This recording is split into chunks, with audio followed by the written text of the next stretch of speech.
that's my best friend. Hello and welcome back to another video. Recently the story of how Tfue aka Turner is suing FaZe has been hitting headlines.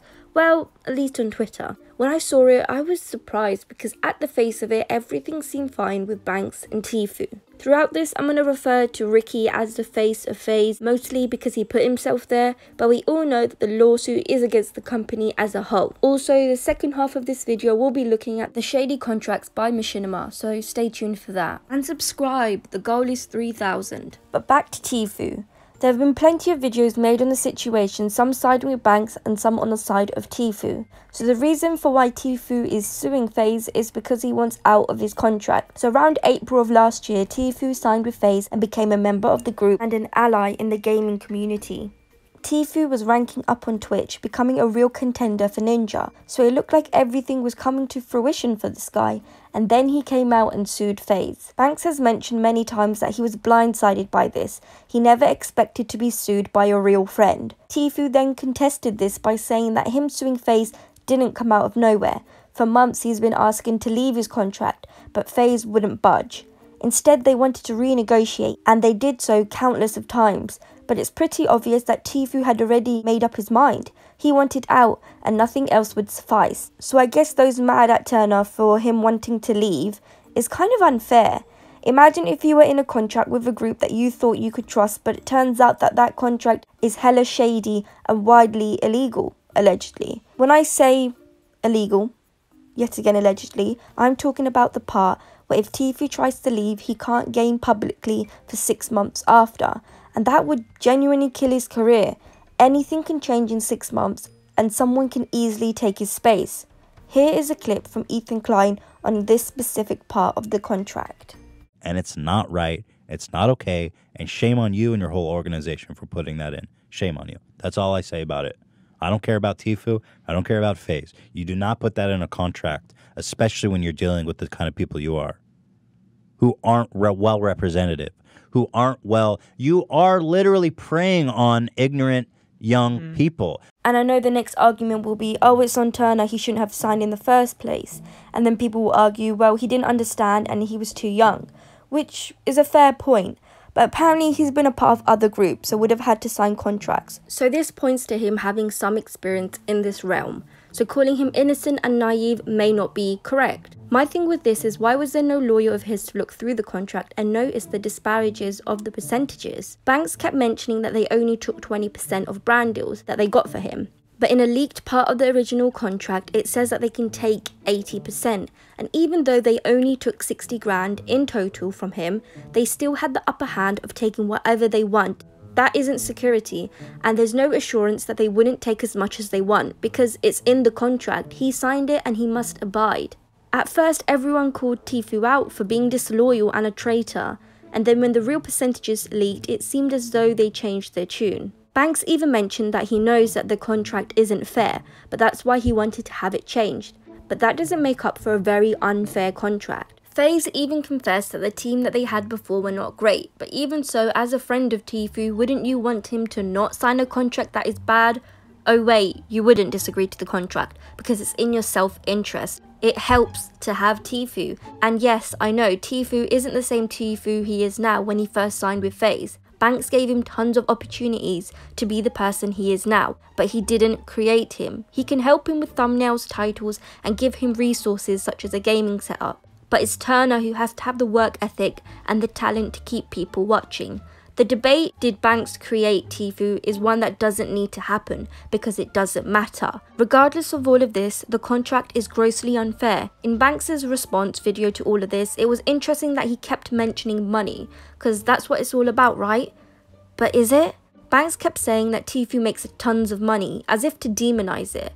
But I think we all know that these streamers, well, at least the ones on Tfue's level, make a bucket load of it. And I think for the average person, money is a big deal. But I don't think this is what it is about for the two of them. I think it's loyalty and ownership. You want to know how much money I made on that video? Zero. Nothing. Absolutely nothing. You want to know how much money FaZe Clan made on the video? Nothing. You want to know what I have gained from Tfue? I collect $0.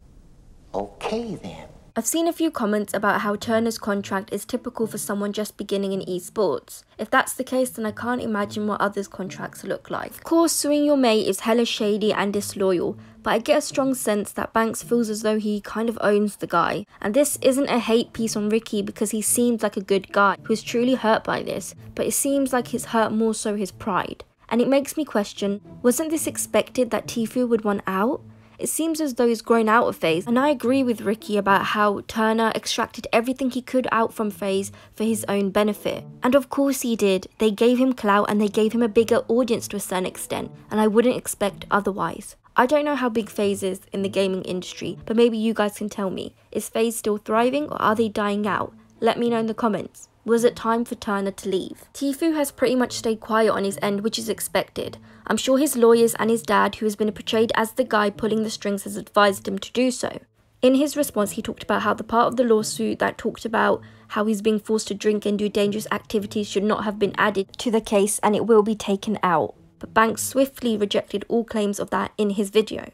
I assume that was added as a tactic of defamation on the brand of FaZe. What's happening here isn't anything new. This is typical of anyone who tries to sue someone in an attempt to get out of a contract. My thing with this is, if it's your close friend, which Ricky claims to be with Turner, and you can see that he's not happy and that he wants out, wouldn't you as someone who supposedly cares for him want to let him out? But then that would be a big loss for FaZe, because Tfue is massive now, and I guess for Banks that would be a waste of his time and effort that he put in to help Turner. Turner's brother Jack has been very vocal in the situation, and unsurprisingly has taken his brother's side. He said the big reason for why Tfue is leaving is to start his own organisation, and now we're all like, it all makes sense why he doesn't want a new contract. And I don't blame him, he has the option to make a massive company out of this. However, one thing that I will dispute in his video was his claim of being this hero that wants fairness in the gaming industry. He just wants to be the CEO of his own company. And what I'm trying to do here is just serve justice to the esports community, the esports industry. These kids are getting ripped off, they're getting taken advantage of. These contracts are not okay, and this needs to never happen again. And he's not the Christopher Columbus of the gaming industry. I think the whole thing is about making a name for himself without FaZe. And isn't that only human? That once you reach your targets, wouldn't you want to branch out on your own? Loyalty is vital. And he signed up for FaZe and he should have stayed for the 3 years. But we're looking at a guy who isn't the same Tfue at the beginning of joining. It's really interesting how his girlfriend Corinna Kopf has been tied into this. Before any mention of her, a lot of people went to her social media platforms and gave her hate. And her response was that she found it funny that people thought she had that much control. Then in Ricky's video, he mentioned how when they broke up the first time, Tfue left the LA house and blamed him. This, of course, then was taken by the public and spun, and many blamed Corinna for changing Turner. We will never know why they broke up the first time, but those who are criticising her or making jokes, Keemstar, about her are being unjust. Even she mentioned that a woman is to be blamed in this situation, which is meant to be about Turner and FaZe. A lot of people clowned on Banks for making his video on the Tati and James Charles situation, when somewhat of the same similar thing happened to him with the whole disloyalty thing. Other than Ricky, FaZe did put out a statement about the whole ordeal and how they never took anything from Turner other than the 60 grand. It was a smart response. They admitted that the original contract wasn't right and they kept trying to renegotiate without knowing what Turner's intentions were. The whole thing was that they didn't take anything from Turner other than what they deserved. It doesn't matter that they did not collect, it matters that they stood by this contract. Their argument against dropping Tfue was that it would hurt their fans that had loved Tfue and FaZe, and that they were emotionally invested in him. Not gonna lie, I don't think people would be crying over the fact that Tfue walked away. Maybe it'd be a bit shocking, but they'd get over it. They said they can't rationalise with people who said, just let him go. It goes to show this is about ownership of Tfue and how they are dependent on him. If you genuinely can't rationalise with someone who believes you should let Tfue go, this goes to show your side of the argument isn't strong enough. This whole thing just reminds me of Fordism, how big companies don't want their workers to learn how to do every step of a job because then what's stopping them from doing the same? The whole release the contract hashtag began, and now people wanted to be the judge for themselves. Turner decided that he now has the means and he wants something on his own. This situation should have been in private, it should have been among both their teams. Making this public was a gameplay, and I'm sure that the tactic was probably to just put more pressure on FaZe to let him out, and we will see where that goes. It's obvious that Ricky was hurt by this, and I'm not denying that. It's just a tricky situation. Friendship and business shouldn't mix. After hearing all of this, what do you think? So I'm not going to go into all the specifics of Machinima, but contracts can be grossly unfair and there's always someone that's naive enough to go along with them. And it felt like it kind of connected to the whole Tfue situation. So this MCN would take massive percentages from creators they signed up, because back then you couldn't make money unless you're signed to an MCN. But once AdSense became a thing, they really weren't needed and a lot of their videos were deleted. I'm not going to go in depth just because a ton of videos have been made on it and I just recommend you watch them instead.